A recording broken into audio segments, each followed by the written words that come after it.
Bonjour à tous et bienvenue dans cette discussion en direct du think tank Wati. Je m'appelle Sarah Kabawage, chargée de la communication de Wati et je serai la co-modératrice de ce débat en compagnie de mon collègue Babacar Ndiaye, responsable des publications et des recherches à Wati. Bonjour Babacar.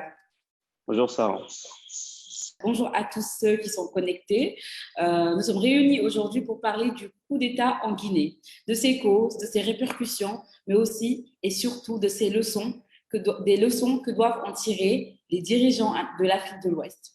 Et pour ce faire, nous avons choisi l'ancien directeur de International Crisis Group, analyste politique, économiste et fondateur du think tank Wati. Je veux nommer le docteur Gilles Yabi. Bonjour Gilles. Bonjour Sarah, bonjour Babacar. Bonjour.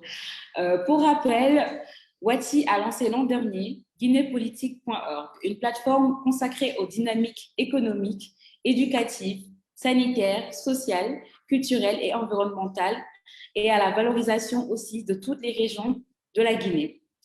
Wati, à travers cette plateforme, promeut en Afrique de l'Ouest et au-delà, voilà, vous pouvez voir la plateforme sur votre écran, guinéepolitique.org, qui est aussi disponible sur Facebook, Guinée-Politique Wati, la page est sur Facebook. Vous pouvez retrouver toutes les publications de cette plateforme sur Facebook aussi. À travers cette plateforme, Wati essaie de promouvoir, au-delà de la construction de démocratie substantielle en Afrique de l'Ouest, qui ne se réduisent pas aux élections, une contribution à l'amélioration du bien-être collectif. Guinée Politique s'inscrit dans le cadre du partenariat privilégié entre le think tank citoyen Wati et la Fondation Konrad Adenauer.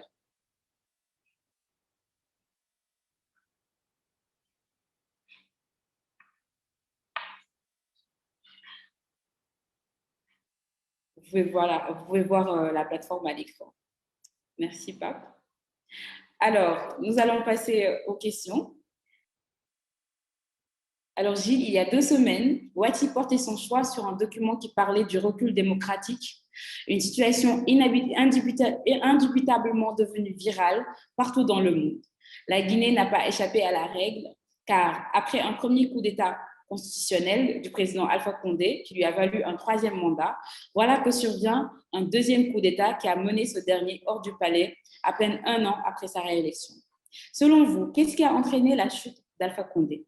Alors à nouveau, bonjour Sarah, bonjour Babacar, bonjour à toutes et à tous, toutes celles et tous ceux qui nous suivent sur la page Facebook de Wati. Sarah a présenté le site Guinée Politique. Nous avons également des sites sur 6 autres pays de la région et un site dédié à l'état de droit en Afrique. Cela traduit la volonté de Wati d'encourager la construction de démocratie qui soit substantielle et qui contribue vraiment à l'amélioration du bien-être collectif dans notre région ouest africaine et au-delà, sur l'ensemble du continent. C'est un plaisir donc de vous retrouver aujourd'hui pour cette conversation sur la situation en Guinée et au-delà, sur le sentiment effectivement d'un recul démocratique dans la région. Peut-être juste, Sarah, peut-être en guise un peu d'introduction, je dirais qu'on a effectivement publié sur le site de Wati un document qui fait un peu un état des lieux de la démocratie au niveau mondial. Et je pense que c'est important de regarder ce type de document pour avoir une perspective justement qui ne se limite pas au pays que nous connaissons, à la région qui est la nôtre, pour se rendre compte que la question de la démocratisation est une question politique, c'est une question qui s'inscrit dans l'histoire de tous les pays, de toutes les sociétés humaines, et qu'au fond, aujourd'hui, on a un recul de la construction démocratique un peu partout dans le monde, pas simplement en Afrique et pas simplement en Afrique de l'Ouest. Je crois que c'est important de le remarquer pour éviter des extrapolations trop rapides et pour éviter aussi, par exemple, dans le cas qui nous concerne, de penser que la Guinée, le Mali, disons, sont des pays nécessairement qui représentent la tendance globale dans la région. Moi, j'ai travaillé beaucoup sur ces 2 pays et beaucoup sur la Guinée à l'époque de la fin de Lansana Conté, donc ça fait quand même quelques années avant le coup d'État de Dadis Camara.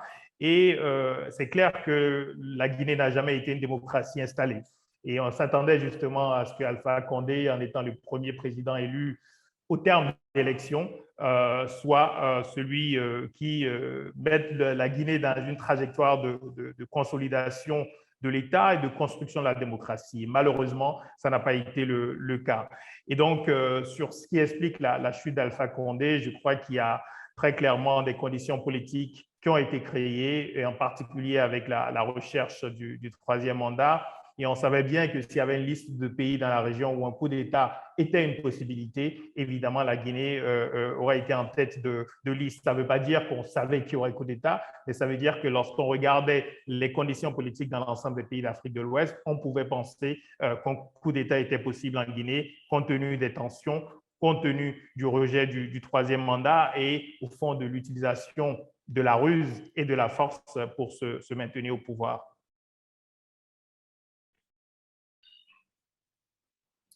Alors, une vague de réactions positives comme négatives ont suivi le putsch de Condé. Pour certains, on ne peut clairement pas encourager un coup d'État, peu importe la situation qui l'a précédé. Et pour d'autres, c'était devenu inévitable. D'après vous, Gilles, quelles sont les leçons que doivent en tirer les dirigeants de l'Afrique de l'Ouest, les organisations régionales et la communauté internationale? Alors, on va peut-être les prendre bloc par bloc parce qu'il sera difficile de tirer des leçons pour tous ces acteurs à la fois. Je crois que il est important effectivement de revenir sur la perception du coup d'État et je dirais sur la mécanique des coups d'État. Il y a beaucoup de condamnations légitimes des coups d'État militaires et je crois que les citoyens en Guinée et ailleurs qui condamnent les coups d'État militaires, par principe, ont raison de le faire. C'est jamais un bon signe d'avoir une prise de pouvoir politique par des militaires. Et on a connu sur le continent énormément de coups d'État militaires depuis la constitution des États indépendants. Et c'est très clair que c'est rarement une bonne nouvelle pour un pays. Mais cela étant dit, au fond, si on se contente chaque fois de condamner, de dire que c'est inacceptable et que cela n'empêche pas la survenue d'autres coups d'État, au fond, ce n'est pas très pratique comme si on se limite simplement à la condamnation de principe. Et donc, c'est pour ça que la meilleure manière, enfin, le meilleur moyen de ne pas avoir des coups d'État, c'est de ne pas créer des conditions pour qu'un coup d'État puisse être perçu comme acceptable par une partie importante de la population. Si le coup d'État a été perpétré en Guinée, il faut savoir que cela suppose que les militaires qui sont passés à l'action ont évidemment évalué les risques de leur entreprise.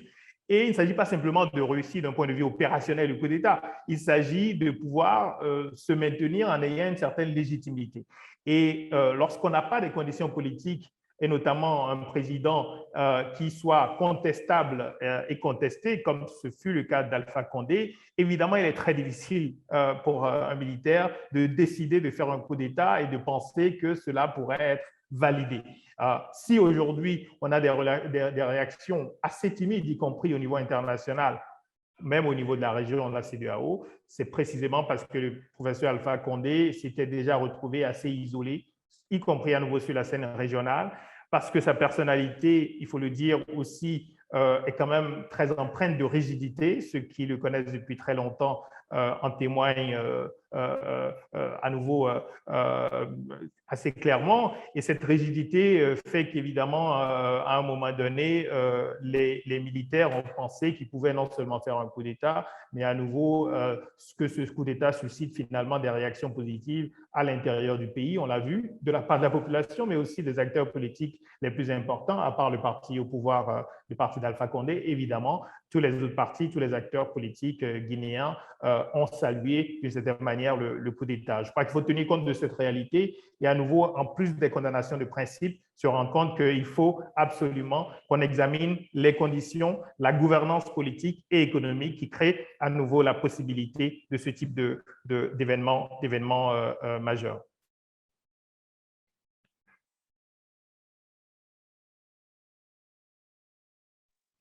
Alors, en d'autres termes, prévenir au lieu de guérir.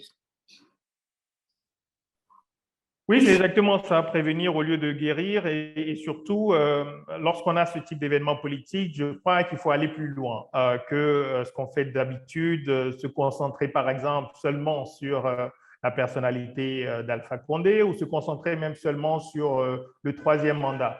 Le troisième mandat a un problème, mais ce sur quoi il faut s'interroger, c'est à nouveau aussi toutes les conditions qui permettent à un président finalement de planifier un maintien au pouvoir au-delà des deux mandats prévus par la Constitution et qui lui permettent de penser que cela serait accepté d'abord dans son propre entourage, par les gens de son parti, mais aussi par d'autres acteurs politiques et d'autres leaders d'opinion. J'ai beaucoup insisté dans différentes tribunes l'année dernière au moment où le président Alpha Condé déroulait son plan de troisième mandat. J'ai beaucoup insisté sur le fait qu'il fallait aussi parler des élites qui finalement, dans beaucoup de pays, soutiennent de manière assez ouverte, avec une mauvaise foi, il faut bien le dire, confondante, les plans de troisième mandat. Si on ne s'interroge pas sur la responsabilité aussi de tous ces leaders d'opinion qui valident ce type d'entreprise, évidemment, on ne sortira pas de la mécanique qui amène à des coups d'État. Si un président est totalement isolé, il ne peut pas tout simplement avoir un plan de troisième mandat et réussir à l'effectuer effectivement. C'est un peu comme ceux qui font des coups d'État militaires.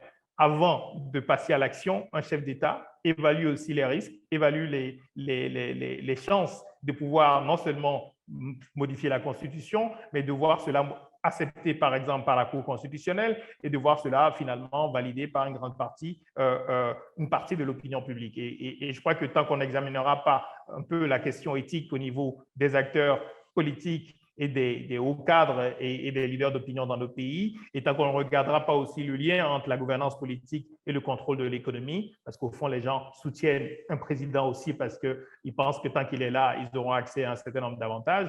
Tant qu'on ne décryptera pas l'ensemble de la manière dont les pays sont gouvernés, on ne pourra pas trouver de solution à ces crises politiques récurrentes.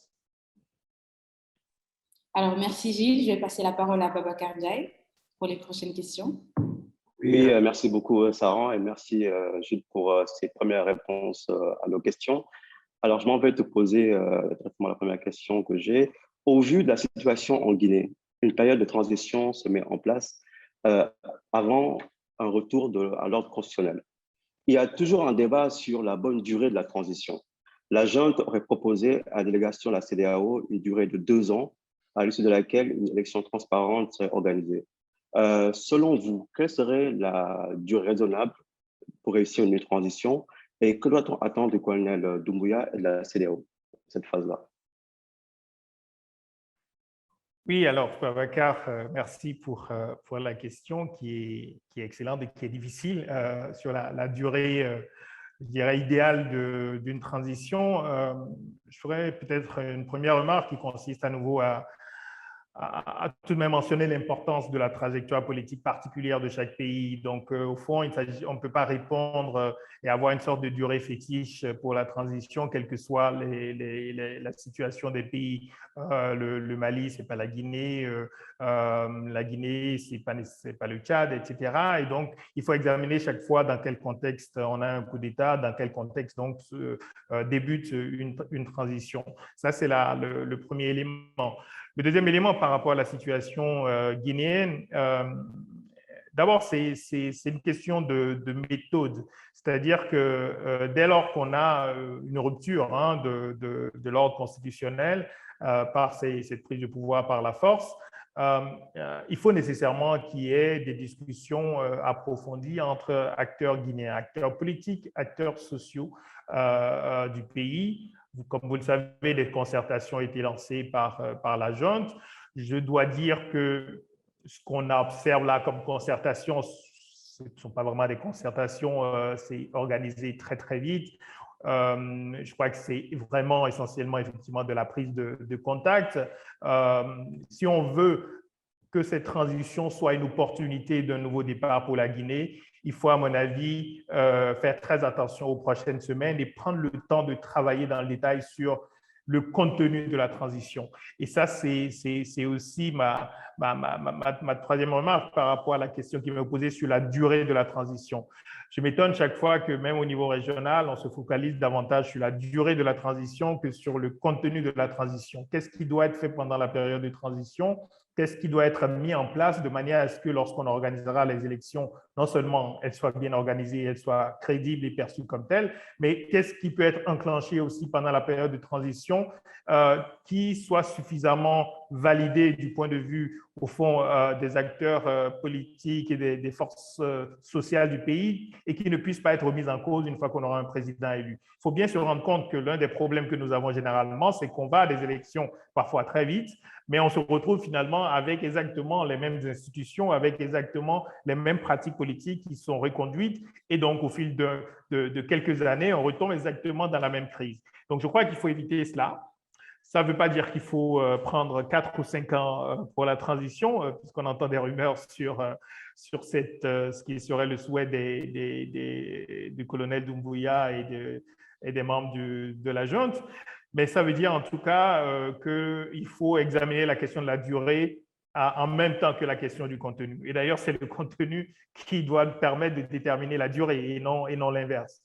Mais il est très clair qu'il faut éviter évidemment qu'une transition dure le temps d'un mandat présidentiel et il faut en même temps s'assurer que la mise en place des institutions de transition se fasse à nouveau avec énormément de réflexion préalable, énormément d'attention. C'est ça qui est la clé. C'est aujourd'hui quelle sera la formation du gouvernement, comment est-ce qu'on va constituer une sorte de conseil national de transition, donc qui va remplacer l'Assemblée nationale, et quelles sont les réformes essentielles qui devront être conduites ou entreprises pendant la période de transition. Je crois que ce sont ces questions clés qui doivent faire l'objet à la fois des discussions guinéennes, mais aussi de la réflexion et de l'action de tous les acteurs régionaux qui veulent aider la Guinée.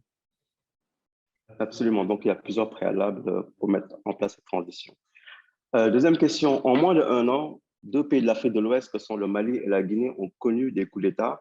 Est-ce qu'il y a des éléments d'analyse, des facteurs communs, des contextes liés aux 2 pays qui expliquent ces coups d'État dans un intervalle aussi rapide en 1 an? Oui, il y a des facteurs communs. De manière générale, j'insiste sur la trajectoire individuelle des pays africains. Je le fais à dessein parce que parfois, notamment au niveau des médias, qu'ils soient africains d'ailleurs ou internationaux, il y a toujours une tendance, lorsqu'il y a un événement politique dans un pays africain, à vouloir en tirer des leçons pour toute l'Afrique. Ça n'a pas beaucoup de sens. On a connu aussi, cette année, on a connu des coups d'État, mais on a aussi connu des alternances dans d'autres situations. Il y a un pays en Afrique de l'Ouest qui s'appelle le Cap-Vert qui aura une élection en octobre. On ne pense pas que, par exemple, que des risques de coup d'État soient importants dans un pays comme le Cap-Vert ou même dans un pays comme le Ghana. Donc, je crois qu'il est important d'avoir toujours en tête ces trajectoires individuelles pour ne pas penser qu'il y a une forme d'impossibilité d'avoir des démocraties constituées et solides en Afrique. Il y a des traits communs entre le Mali et la Guinée. Il y a sans doute, sur le plan historique, par exemple, le fait que dans les 2 pays, on a quand même eu pendant de longues périodes des pouvoirs militaires. Il ne faut pas oublier qu'au Mali, on a eu évidemment le long règne du général Moussa Traoré. Et ensuite, on a eu le défunt, alors j'oublie, ATT, bien sûr, Amadou Toumani Touré, qui certes ensuite est devenu un démocrate élu, mais était aussi un militaire. Et donc, il y a une forme de tradition, d'habitude du pouvoir politique qui soit entre les mains des militaires. Et cela laisse des traces dans un pays. En Guinée, c'est pareil, à part Sékou Touré, le premier leader du pays, qui n'était pas militaire, mais qui avait installé un régime très autoritaire. On a eu Lansana Conté pendant 22 ans, si mes souvenirs sont bons, et ensuite Dadis Camara, Sékouba Konaté pendant la période de transition. Et donc, dans ces 2 pays, on a une sorte d'habitude de pouvoir politico-militaire. Sous Lansana Conté, par exemple, certes, on avait les élections, mais la réalité de la gouvernance du pays restait en fait une gouvernance essentiellement militaire. Et c'est d'ailleurs pour ça que lorsqu'il est décédé, tout le monde savait que la Constitution n'aurait pas été suivie et qu'on aurait eu un coup d'État. C'est ce qui s'est passé avec Dadis Camara. Donc oui, il y a ce trait commun, je pense, qu'on peut mettre en relief.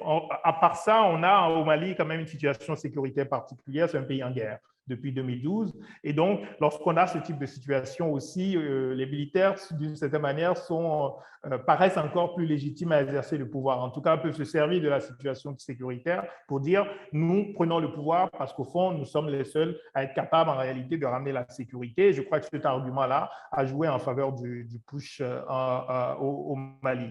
En Guinée, on est plutôt dans une situation où, à nouveau, c'est beaucoup je dirais, les erreurs très graves d'Alpha Condé qui ont quand même créé la possibilité d'un retour des militaires au pouvoir. Il y avait une opportunité depuis 2010 d'engager le pays dans une autre trajectoire. Et personne ne se pose la question si Alpha Condé avait simplement, à 82 ou 83 ans l'année dernière, décidé de se retirer et qu'on avait une élection décente avec un président élu, est-ce qu'on pense vraiment qu'un commandant des forces spéciales, même suréquipé, aurait pensé faire un coup d'État si on avait eu un gouvernement élu et légitime? Probablement pas. Pas nécessairement parce qu'il n'en aurait pas eu envie, mais parce que les conditions politiques ne s'y seraient pas prêtées. Et donc, c'est quand même aussi ces situations particulières qu'il faut mettre en lumière aujourd'hui, au-delà des traits communs. Peut-être un dernier point quand même qui me semble être important. Évidemment, le profil des deux putschistes attire l'attention. On a Assimi Goïta au Mali, qui commandait des forces spéciales, et le colonel Doumbouya également d'un groupement de forces spéciales assez récent. C'est vrai qu'on a quelque chose d'assez nouveau et que voilà, il y a quand même des éléments qui montrent qu'il y a aussi des connexions entre les deux pays et ces deux chefs militaires. Et c'est vrai que le fait qu'il y ait eu le coup au Mali n'a pu que servir aussi d'encouragement pour les putschistes en Guinée. D'accord. Dans un entretien avec Ouati, dans le cadre de la rubrique Passerelle en 2017, Ahmadou Ould Abdallah, ancien ministre des Affaires étrangères de la Mauritanie, préconisait d'aider les présidents africains à quitter pacifiquement le pouvoir.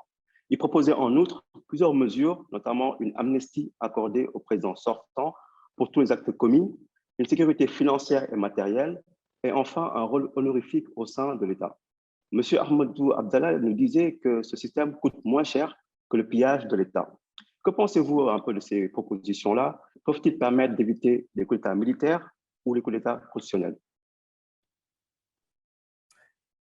Oui, merci. C'est Ahmadou Abdallah que je salue, est un aîné, un grand ami de Ouati, et justement, cette réflexion qu'il avait partagée avec nous dans le cadre de cette rubrique passerelle, je l'ai trouvée très, très intéressante. Il avait d'ailleurs, lorsqu'il exerçait les fonctions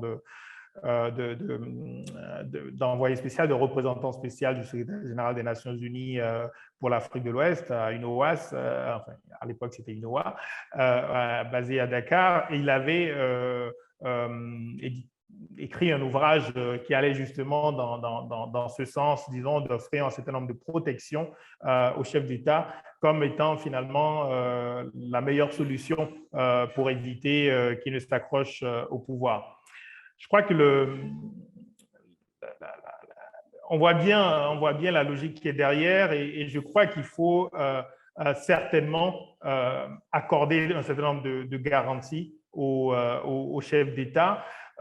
Et généralement, dans beaucoup de pays, il y a déjà des garanties qui sont prévues par la loi, notamment une prise en charge financière une fois que les chefs d'État ont fini d'exercer leurs fonctions, un minimum de sécurité et un certain nombre d'avantages matériels également. Donc, il y a déjà dans quasiment tous les pays des garanties pour les anciens chefs de l'État. Dans d'autres parties du monde, on a par exemple aussi la possibilité pour des chefs d'État, par exemple, d'entrer au conseil constitutionnel. Je crois qu'en Côte d'Ivoire, c'était le cas, même si l'ancien président Bédié, par exemple, n'avait pas souhaité, disons, faire partie du Conseil constitutionnel en tant qu'ancien chef d'État. Donc, on a déjà ce type de dispositif. Je souligne aussi que dans le même sens, la Fondation Mo Ibrahim donne ce prix aux chefs d'État qui décident de quitter le pouvoir et qui ont aussi contribué, disons, à enraciner la démocratie chez eux. C'est la même idée d'une incitation financière, mais aussi une forme de gratification symbolique pour les chefs d'État, disons, qui se comportent bien et qui quittent le pouvoir et qui, à nouveau, créent les conditions pour une consolidation démocratique.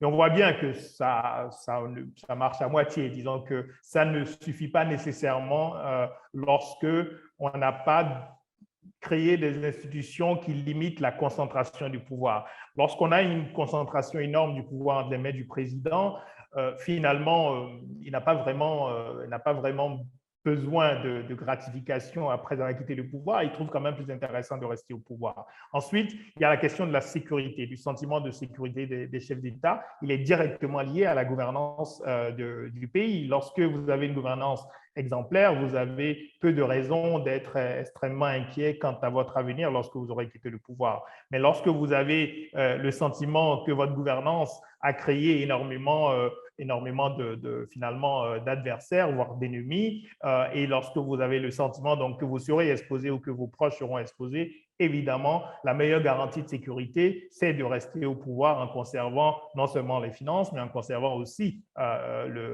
évidemment l'usage potentiel de la force par l'armée, par les forces de défense et de sécurité. Donc, je crois que les propositions d'Abdallah sont bonnes, mais je crois qu'il faut faire attention à la question de l'impunité. Il ne faut pas seulement se dire qu'on va donner une sorte de garantie absolue pour ceux qui exercent le pouvoir et quels que soient finalement les crimes qu'ils auraient commis, ils seraient définitivement protégés. Je ne suis pas sûr que cela donnerait le bon signal pour nos pays, pour nos jeunesses, parce que le signal qui est donné jusque-là, c'est justement que la ruse et la force sont utilisées et généralement ça fonctionne, ça marche. Et je crois que ça, c'est extrêmement dangereux.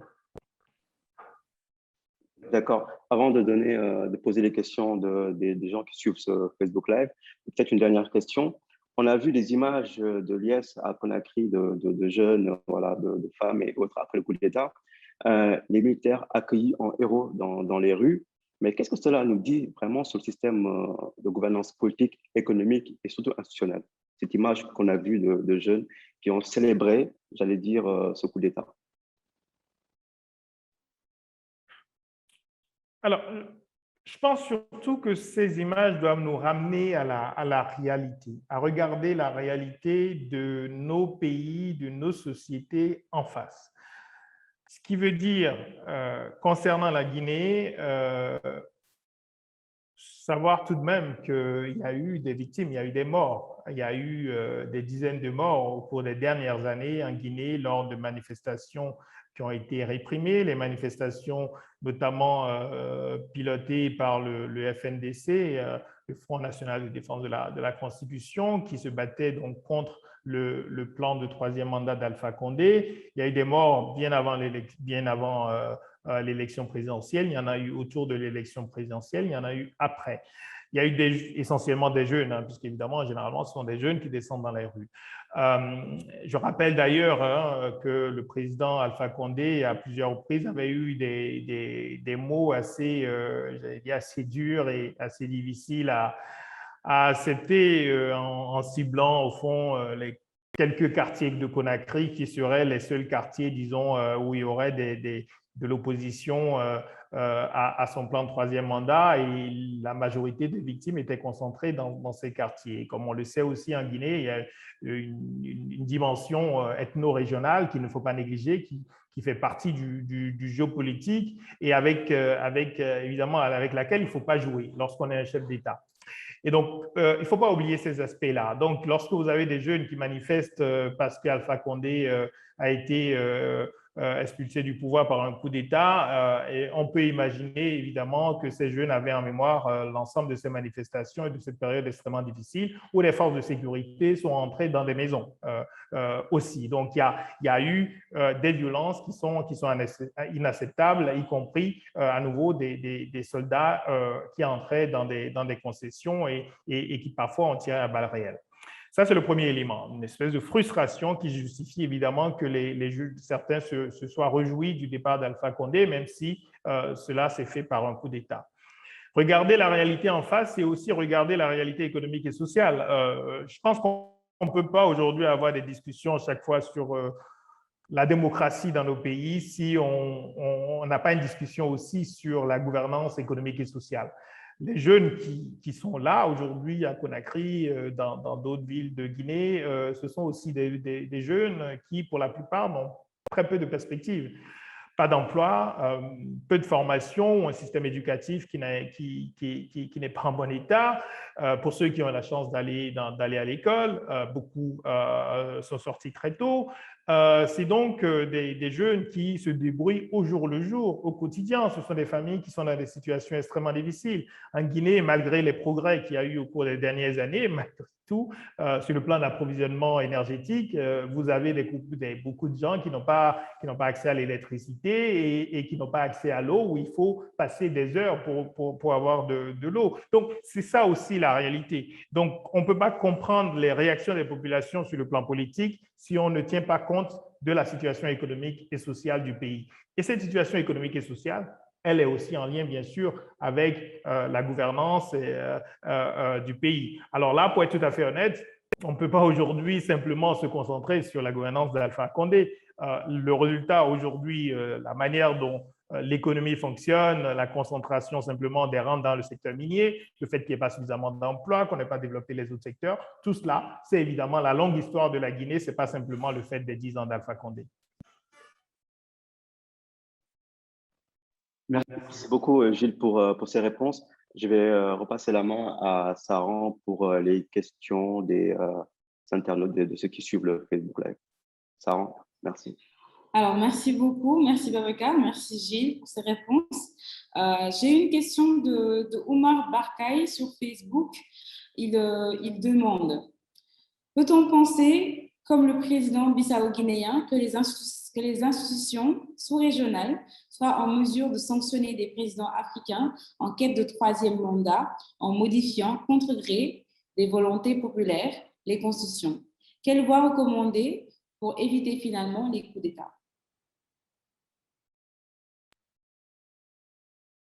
Oui, alors c'est vrai qu'il y a eu plusieurs sorties du président de la Guinée-Bissau assez critiques sur la CEDEAO notamment. Bon, il faut quand même souligner que la Guinée-Bissau est aussi l'un des pays où il y a eu le plus d'instabilité politico-militaire dans la région et qu'on n'est pas encore sûr que la gouvernance politique ait radicalement changé dans ce pays. Mais au-delà de ça, il a raison sur le fait qu'aujourd'hui, on a quand même une perte de crédibilité assez évidente de la CEDEAO. Et d'ailleurs, on voit bien qu'en Guinée, elle a du mal, évidemment, à s'imposer parce que, justement, les citoyens rappellent très vite qu'elle avait finalement laissé faire l'entreprise d'Alpha Condé de changer la Constitution pour se maintenir au pouvoir. Je crois que ça pose la question plus généralement de l'interprétation qu'on fait des changements anticonstitutionnels. Et je crois que la question, effectivement, doit être aujourd'hui mise sur la table de la CEDEAO, puisque la CEDEAO dispose d'un document qui est le protocole additionnel sur la démocratie et la bonne gouvernance. C'est ce document qui, en fait, organise les réactions et définit ce qui est acceptable et ce qui ne l'est pas dans la région sur le plan politique, sur le plan de l'organisation des élections, sur le plan également de l'état de droit. Et c'est vrai qu'aujourd'hui, on se rend bien compte que le fait de condamner des changements anticonstitutionnels de gouvernement, au fond, ça se limite essentiellement au coup d'État militaire et on se rend compte qu'évidemment, cette disposition ne suffit pas à ancrer l'alternance. Parce que l'objectif d'avoir dans des constitutions librement adoptées, l'objectif lorsqu'on met une limitation à 2 mandats, c'est précisément la possibilité de l'alternance. Donc, lorsqu'on change de constitution, qu'on maintient la disposition de limitation de mandats, mais qu'on dit, ah ben, en fait, comme on a changé de constitution, mes 2 mandats ne comptent pas, c'est en fait une ruse qui est évidente pour tout le monde. C'est un peu même une insulte à l'intelligence collective des citoyens. Mais on voit bien qu'aujourd'hui, la CEDEAO ne dispose pas d'un document, d'un protocole qui soit clair, qui permette, disons, d'opposer un certain nombre de principes à des chefs d'État qui souhaiteraient, disons, cette manipulation constitutionnelle. Au fond, il serait beaucoup plus honnête et je le dis souvent, en pays, on peut décider de ne pas mettre de limitation à 2 mandats. Il y a des démocraties dans le monde où il n'y a pas de limitation des mandats. Au fond, le problème, c'est lorsqu'on met la limitation et qu'on la maintient lorsqu'on élabore une nouvelle constitution, mais qu'on se prévaut du changement de constitution pour rester. Là, c'est quand même à nouveau une forme de mépris finalement pour l'esprit de la constitution et derrière pour les citoyens. Mais je crois que la question, elle se pose aussi au niveau de l'Union africaine, puisqu'au niveau de l'Union africaine aussi, la condamnation, elle concerne les changements anticonstitutionnels. La question est de savoir qu'est-ce qu'on entend par changement anticonstitutionnel lorsqu'on manipule la constitution ou qu'on change de constitution pour se maintenir au pouvoir. Est-ce que ce n'est pas aussi un changement anticonstitutionnel? Donc, cela pourrait être clarifié, mais évidemment, ça m'étonnerait qu'avec la configuration politique au niveau continental en ce moment, on puisse avoir des avancées, puisque les chefs d'État qui doivent décider au final, parmi eux, il y a beaucoup justement qui sont responsables de la dérive à laquelle on assiste actuellement.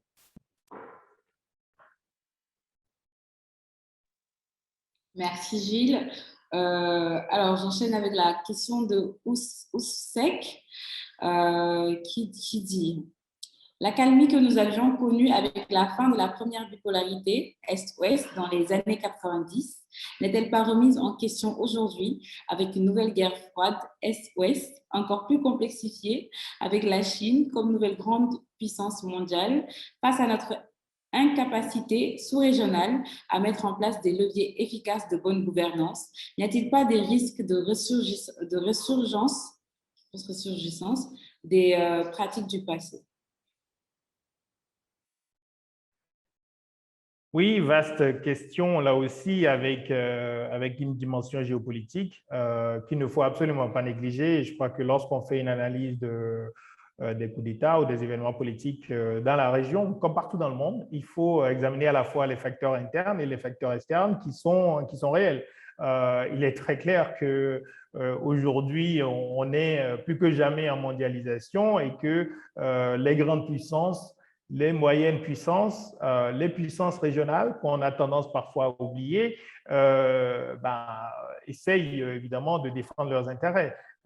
Et lorsqu'en plus on a affaire à un pays, et c'est le cas de la Guinée, qui dispose de ressources naturelles importantes. La Guinée, c'est un tiers des réserves mondiales de bauxite. La bauxite, c'est le minerai qui sert ensuite à faire l'aluminium, donc c'est un élément absolument essentiel pour l'industrie. Mais au-delà de la bauxite, il y a de l'or, il y a des diamants, il y a énormément de ressources naturelles en Guinée. C'est un peu une forme de scandale en Afrique de l'Ouest qui serait un peu l'équivalent du scandale géologique de la République démocratique du Congo en Afrique centrale, toute proportion gardée. Ça veut dire évidemment que vous avez des intérêts économiques importants. Et je crois que le cas guinéen, effectivement, illustre bien aussi aujourd'hui cette dimension géopolitique, puisque la Chine et la Russie, notamment, sont devenus les acteurs les plus importants dans le secteur minier en Guinée, notamment justement dans la bauxite. Par exemple, c'est quand même un ancien ambassadeur russe qui est devenu, à un moment donné, le dirigeant de la principale usine d'extraction de bauxite en Guinée, Rusal. Donc, ça montre bien, évidemment, l'importance de ces intérêts. Et la Chine aussi est devenue un acteur majeur dans le secteur, avec des contrats importants signés sous la présidence d'Alpha Condé. Et on a vu, certains analystes l'ont souligné, la Chine réagit assez rarement lorsqu'on a des événements politiques. Cette fois-ci, il y a quand même une déclaration officielle de condamnation du coup d'État qui montre bien que les relations entre Alpha Condé et la Chine étaient plutôt bonnes. On souligne aussi la proximité avec la Turquie. Donc, c'est clair, on a ces acteurs qui aujourd'hui sont importants. La Chine est une puissance mondiale. La Russie et la Turquie sont des puissances, disons, moins importantes, mais évidemment, la Russie est au Conseil de sécurité, il ne faut pas le négliger. Et donc, on a de l'autre côté les États-Unis, la France, qui, évidemment, sont dans une position moins confortable qu'auparavant dans un certain nombre de pays où ils avaient beaucoup d'influence, notamment la France dans les pays de l'espace francophone. Donc, oui, il faut ajouter cet élément, il faut ajouter ces rivalités qui peuvent, à un moment donné, faire basculer politiquement un pays dans un sens ou dans un autre. Mais il ne faut surtout pas seulement regarder les facteurs extérieurs comme certains le font et oublier totalement chaque fois les responsabilités internes et les facteurs internes. À nouveau, même si une puissance extérieure voudrait un changement de régime dans un pays, si les conditions politiques ne s'y prêtent pas, ce sera extrêmement difficile parce que ces puissances réfléchissent, ces puissances ont des centres d'analyse, ces puissances font des scénarios, ces puissances travaillent au quotidien pour comprendre la dynamique dans les pays et pour avancer leurs intérêts de la manière la plus efficace qui soit, mais en même temps la plus discrète qui soit. Donc, il faut d'abord ne pas créer les conditions politiques pour que l'influence extérieure, finalement, soit contradictoire avec la recherche d'un meilleur bien-être pour nos populations. Alors, merci Gilles pour ces réponses et merci à tous ceux qui sont connectés sur Facebook, tous ceux qui réagissent sur nos différents réseaux sociaux. Alors, je vais prendre la question de Moudine Passoré qui demande: est-ce qu'on peut faire une liaison de cause à effet par rapport à l'adoubement de l'Union africaine au coup d'État militaire au Tchad qui semble avoir ouvert la boîte de Pandore? Oui, alors à nouveau, il y a eu le coup d'État au Tchad, ensuite le nouveau coup d'État au Mali et ce coup d'État en Guinée cette année. C'est clair que plus il y a de coups d'État, plus il y a le sentiment que cela est redevenu acceptable. Et en plus, lorsque le coup d'État, finalement, permet de maintenir au pouvoir les auteurs de ces renversements du pouvoir, le signal qui est donné à nouveau à d'autres qui auraient les mêmes intentions, c'est un signal un peu d'encouragement. Donc oui, on peut le penser, mais j'insiste à nouveau sur les trajectoires individuelles. Le Tchad est aussi un pays qui a une histoire politico-militaire très spécifique. Idriss Déby était au pouvoir depuis longtemps. Hissène Habré, qui est décédé récemment, était aussi un militaire. Idriss Déby était un militaire, c'était son ancien chef d'état-major. Même si ensuite il y a une forme de conversion de chefs militaires, ceux qui arrivent au pouvoir par les armes et qui ensuite, disons, mettent en place une constitution et qui sont élus et réélus un certain nombre de fois. Le Tchad aussi, d'ailleurs, avait connu des manipulations constitutionnelles pour chaque fois faire sauter le verrou de la limitation des mandats. Donc, dans le cas du Tchad, je dois dire qu'au décès d'Idriss Déby, le coup d'État n'était pas surprenant. Qu'il amène au pouvoir le fils d'Idriss Déby, au fond, n'était pas non plus extrêmement surprenant. Le fils aussi se trouve être quand même un général de l'armée tchadienne. Donc, on a malheureusement une forme de trajectoire politico-militaire cohérente au Tchad depuis des décennies. Évidemment, le vrai souci, c'est que lorsqu'on a la disparition, on a eu la disparition d'Idriss Déby, là aussi, il y a une sorte de fenêtre qui s'ouvre. Une fenêtre dont on devrait se saisir pour changer la trajectoire, pour qu'enfin on bascule vers une gouvernance qui soit une gouvernance démocratique et qui soit une gouvernance efficace au profit des populations. Aujourd'hui, on est en transition au Tchad. Personne ne sait à quoi cela va aboutir. Il y a une grande incertitude et c'est clair que c'est une transition qu'il faut accompagner. Et c'est ce qui va se passer aussi en Guinée. Il faudra être extrêmement vigilant pour que ce qui est la fenêtre d'opportunité qui est ouverte par le coup d'État, qui est aussi une fenêtre de risque, il faut faire en sorte évidemment qu'on aille vers l'opportunité plutôt que vers le risque et vers en fait une sorte de cercle vicieux. À nouveau, la Guinée, moi qui ai travaillé à l'époque sur ce pays, il y a un sentiment de profonde déception, de profonde désillusion parce qu'au fond, on tourne en rond. On aurait pu faire énormément de choses depuis 10 ans et on tourne en rond. On est revenu quasiment au même niveau. Alors, on passe à une autre question de M. Moutarba qui demande: ne pensez-vous pas que ce sont les coups d'État institutionnels qui consistent à tripatouiller les constitutions qui entraînent les coups d'État militaires en Afrique de l'Ouest? Je pense qu'on avait déjà d'ailleurs répondu à cette question tout à l'heure.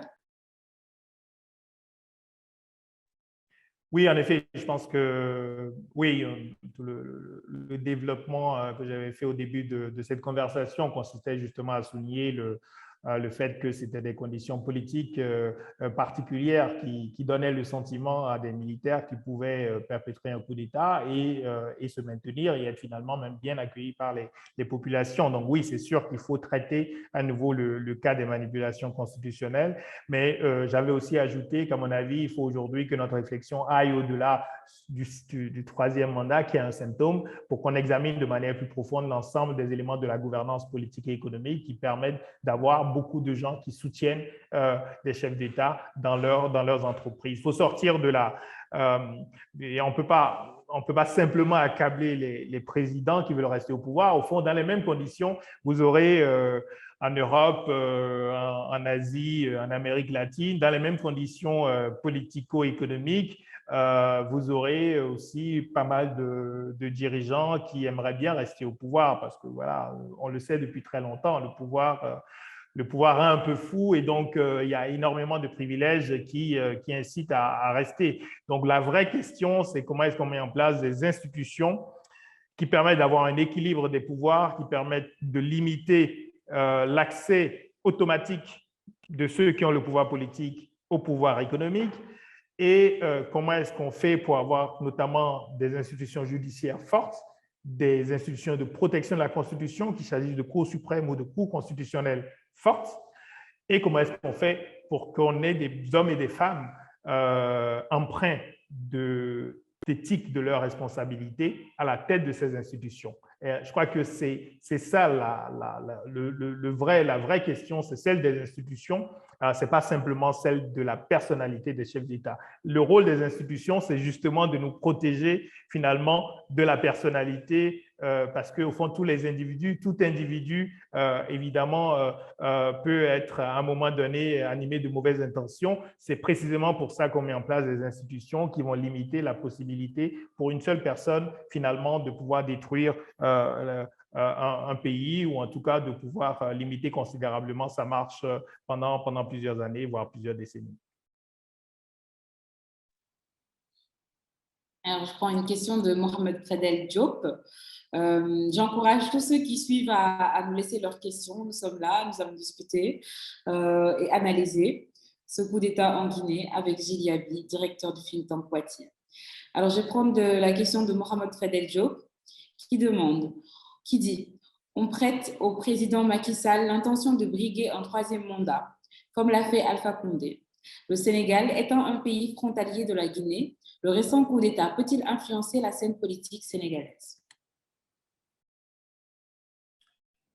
Alors, à nouveau, on est en mondialisation et en plus, là, on parle de la région. Donc, aujourd'hui, tout le monde suit ce qui se passe dans chacun des pays de la région. Il est très clair qu'au Sénégal, on suit attentivement les développements en Guinée. Le coup d'État interprété de part et d'autre par différents acteurs, y compris de la scène politique. Je crois qu'on s'attend à ce que, de manière générale, le coup d'État en Guinée, disons, en tout cas, fasse réfléchir d'autres chefs d'État dans la région ou sur le continent qui auraient les mêmes intentions. À nouveau, lorsqu'on parle d'intention, ça veut dire qu'on n'a pas de déclaration, on a encore moins de preuves. Donc, pour l'instant, il faut éviter les procès d'intention, justement. Mais évidemment, il faut rester vigilant partout. Il faut rester vigilant partout. Ce que montre le document auquel on a fait allusion au début de cette conversation, donc de l'institution VDEM, Variation of Democracy, qui examine la démocratie au niveau mondial. Ce que ce document montre, c'est qu'on peut avoir des pays qui ont 20, 30, 40 ans de démocratie et qui finalement reculent, voire assez brutalement. Et dans ce rapport, il y avait de mémoire, parmi les 10 pays qui avaient connu un recul brutal au cours des dernières années, il y avait dans notre région le Bénin, par exemple. Hors de notre région, il y a un pays comme l'île Maurice qui, pendant longtemps, faisait partie du top 3 des démocraties en Afrique et qui a connu un recul brutal parce qu'on a eu, lors des élections parlementaires, des allégations de fraude. Donc, la démocratie n'est jamais conquise. Donc, il faut absolument l'avoir en tête. Donc, au Sénégal, il faut rester vigilant. Au Ghana, il faut rester vigilant parce que là aussi, c'est l'un des pays, je dirais, parmi les 3-4 pays en Afrique de l'Ouest les plus avancés dans la construction de leur démocratie et l'état de droit. Au Ghana aussi, il y a des inquiétudes par rapport à l'importance de la corruption, par rapport à l'affaiblissement d'un certain nombre d'institutions. Et donc, partout, il faut rester vigilant parce que les reculs sont absolument possibles dans la trajectoire démocratique des pays.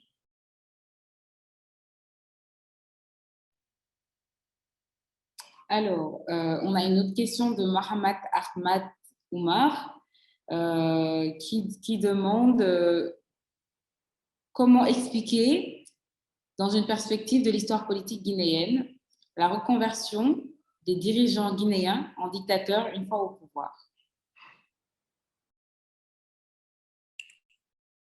Alors, bon, il faudrait sans doute mobiliser des historiens guinéens ou des historiens qui connaissent encore plus précisément l'histoire politique du pays depuis Sékou Touré, peut-être pour avoir une analyse beaucoup plus élaborée. Peut-être que ce que je peux dire, c'est que, à nouveau, on ne devrait pas se concentrer simplement sur les personnalités et sur le fait qu'à un moment donné, ceux qui sont au pouvoir aient envie de rester au pouvoir et durcissent progressivement leur régime.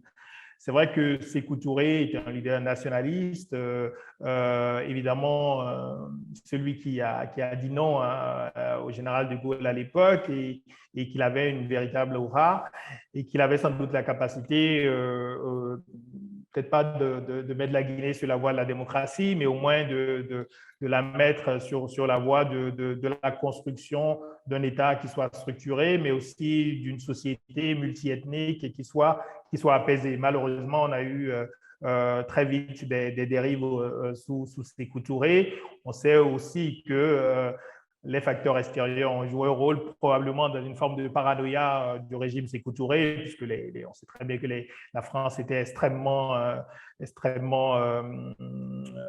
comment on va dire, elle en voulait beaucoup à Sékou Touré et le départ, disons, de l'ancienne puissance colonisatrice s'est fait dans des conditions extrêmement dures à l'époque, y compris avec des destructions d'équipements dans les ministères, etc. Donc, c'est vrai que ça a probablement joué un rôle dans une forme de paranoïa, justement, de renversement de la part de Sékou Touré et qu'on a observé ensuite clairement des dérives extrêmement graves avec énormément de gens qui sont morts au camp Boiro et dans d'autres camps où des détenus politiques étaient très nombreux. Il y a eu aussi beaucoup d'exilés, on le sait, avec d'ailleurs au Sénégal, beaucoup de Guinéens qui se sont retrouvés au Sénégal à cause de cette répression féroce sous Sékou Touré. Après, sur Alpha Condé, on saute Lansana Conté, on peut dire beaucoup de choses aussi sur ce régime-là, qui sur la fin était plutôt laxiste, plus laxiste qu'autoritaire, celui de Lansana Conté. Mais sur Alpha Condé, oui, c'est peut-être là la plus grande déception parce qu'il avait un parcours aussi depuis des décennies comme défenseur de la démocratie en Afrique. Il a dirigé la fameuse FEANF, la Fédération des étudiants d'Afrique noire en France, qui fait que beaucoup de personnalités en Afrique de l'Ouest et au-delà connaissent Alpha Condé depuis très longtemps.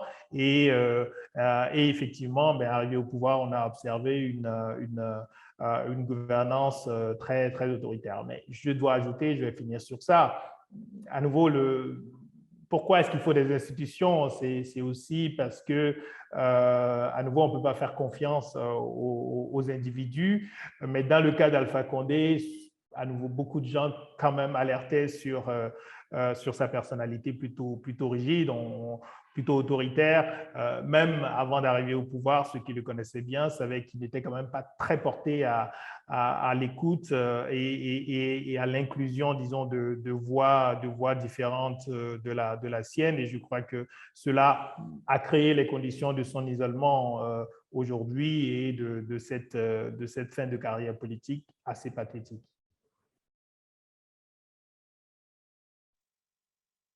Alors, j'ai 3 autres questions qui sont là, 3 ou 5, je pense.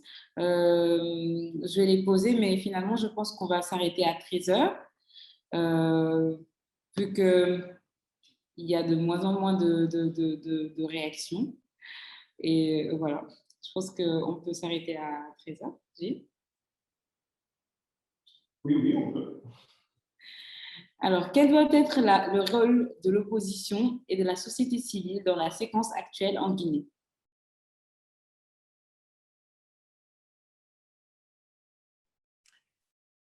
C'est une période à nouveau clé. C'est une période extrêmement sensible où il faut faut mettre en place les institutions de transition, définir au fond les quotas de représentation dans le futur gouvernement.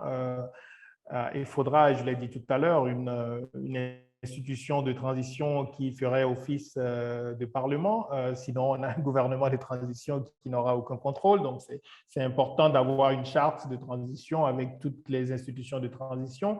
Donc, évidemment, les acteurs politiques et la société civile doivent être totalement impliqués dans le processus d'élaboration de cette charte.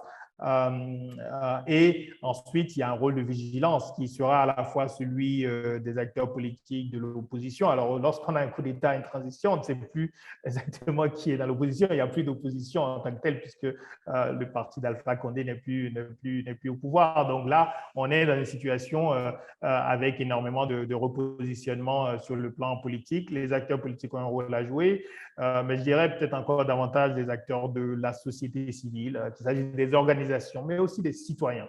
Et je voudrais vraiment insister là-dessus. On a fini par avoir une vision un peu de la société civile comme étant simplement des organisations constituées de la société civile. Ce qui fait bouger les sociétés, ce sont les hommes et les femmes. Ce sont toutes les femmes et tous les hommes dans une société qui mènent des actions individuellement et collectivement qui finissent par faire bouger les lignes. Et donc aujourd'hui en Guinée, la responsabilité, c'est aussi celle des citoyens, ceux qui, par exemple, du FNDC, qui avaient quand même pris beaucoup de risques dans cette bataille contre le troisième mandat, ils ont un rôle à jouer. Tous les jeunes du pays ont un rôle à jouer, mais je crois qu'il faut surtout être conscient de l'ampleur du travail qui doit être fait, de la nécessité de la réflexion, de la nécessité de regarder ce qui s'est fait ailleurs pour pouvoir tirer les meilleures solutions pour mettre en place des institutions de transition. Il faut se méfier, pas parce qu'on a quelque chose de personnel contre les auteurs d'un coup d'État, mais il faut évidemment considérer comme hypothèse de base que ceux qui arrivent au pouvoir à un moment donné, quels qu'ils soient, ont peut-être envie d'y rester plus longtemps qu'ils ne le disent. Et donc, ça veut dire qu'il faut avoir une attitude de vigilance extrême dans une période de transition pour éviter tout simplement un recommencement, qu'on ait une transition qui se passe mal. On ne peut pas exclure qu'il y ait des soubresauts pendant la période de transition. Et donc, c'est vraiment à l'ensemble des acteurs guinéens de bonne volonté, parce qu'il y en a qui sont de moins bonne volonté. Il ne faut quand même pas oublier que beaucoup ont soutenu à nouveau Alpha Condé dans toutes ces entreprises. Il faut aujourd'hui que les acteurs politiques de bonne volonté, les acteurs de la société civile soient extrêmement vigilants et travaillent, parce qu'il y a une part aussi qui relève de la stratégie, de l'information, de la communication, et donc c'est du travail. Alors, merci. Je vais poser la dernière question. Quel avenir pour la démocratie en Afrique de l'Ouest lorsqu'on analyse les événements récents? Il y a un délimitement de la démocratie, voire une crise de la démocratie. Et quelles sont vos recommandations pour un renforcement effectif de la démocratie et des institutions dans la région? Alors, sur le premier volet, crise de la démocratie, oui, à nouveau, en ayant en tête quand même la dimension historique, les nuances que je pense avoir apportées dans la perception de cette crise de la démocratie. Il faut l'analyser un peu aussi pays par pays en fonction des trajectoires nationales. Mais oui, de manière générale, il y a une crise de la démocratie. Mais je crois qu'on ne peut pas, le citoyen qui pose la question a aussi une responsabilité. Il n'y a pas les crises, ce ne sont pas des événements extérieurs à nous, ce sont des événements qui nous engagent également. Donc, le délitement se poursuivra si on n'a pas une masse critique de citoyens dans tous les pays qui ont envie de défendre les valeurs et les principes démocratiques. Là encore, il faut bien comprendre, il faut faire la distinction entre les procédures, les élections, etc., et les valeurs et les principes. Il faut qu'on ait aussi peut-être dans nos pays un vrai débat sur qu'est-ce qu'on considère comme étant essentiel pour construire une société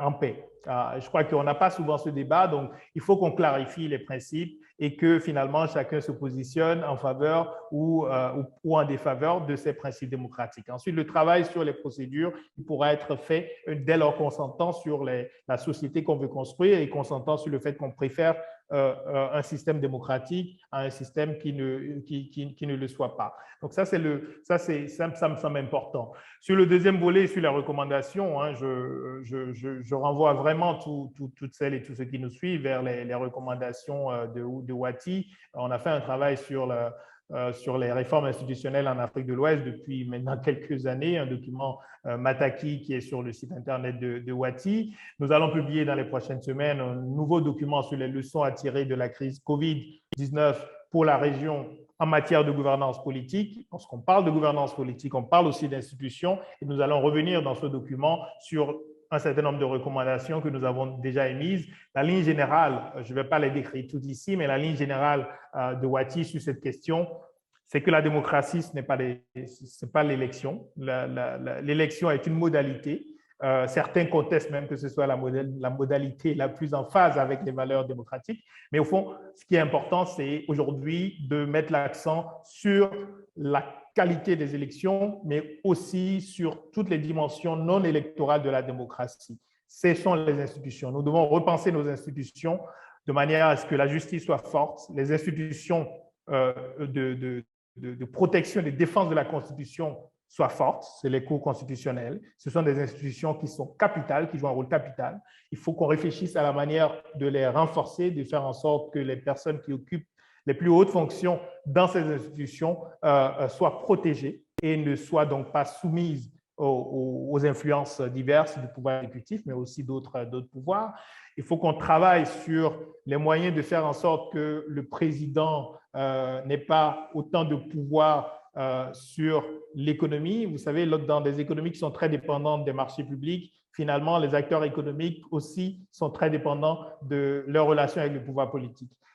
On doit aussi travailler sur cette question-là. On doit travailler sur la dépolitisation de l'administration parce que nos démocraties doivent aussi produire des résultats pour les populations, doivent produire des résultats économiques et sociaux, et ça dépend d'États qui soient structurés, qui soient efficaces. On n'a pas besoin d'avoir des cadres de partis politiques dans les administrations, on a besoin de déterminer précisément les fonctions qui sont des fonctions politiques et de déterminer les fonctions qui sont des fonctions de l'État et qui assurent la continuité de l'État et l'efficacité de l'État. Donc, il y a tout un chantier de réformes qui s'ouvre à nous. Nous avons déjà élaboré un certain nombre de propositions relativement précises sur ces questions. Évidemment, il faut que le débat public se poursuive et de manière à ce qu'on puisse avoir à nouveau des propositions de plus en plus détaillées et surtout qu'on puisse avoir à un moment donné la possibilité, disons, de les enclencher pour qu'on réduise dans le pays la probabilité de crise majeure. Alors, merci Gilles et merci à tous ceux qui nous ont suivis sur Facebook. Je vais passer la parole à Babacar Ndiaye afin qu'il nous fasse les mots de conclusion. Ce live va tirer à sa fin. Merci à tous. Oui, alors merci Sarah. Nous voulons remercier Julie Abi pour cet échange et vous remercier vous aussi également pour votre participation et vos questions et l'intérêt que vous avez pour nos Facebook Live. Et vous rappelez que Wati a créé un site internet dédié à la Guinée en collaboration avec la fondation Konrad Adenauer. Il s'agit du site www.guineapolitique.org. Vous pouvez nous envoyer vos articles et contributions sur la Guinée, les régions, la politique, l'économie, la santé. Adresse suivante, info.wati@wati.org. Alors, à bientôt pour un nouveau Facebook Live avec l'équipe de Wati. Excellente fin de journée. Merci, au revoir. Au revoir. Merci, au revoir.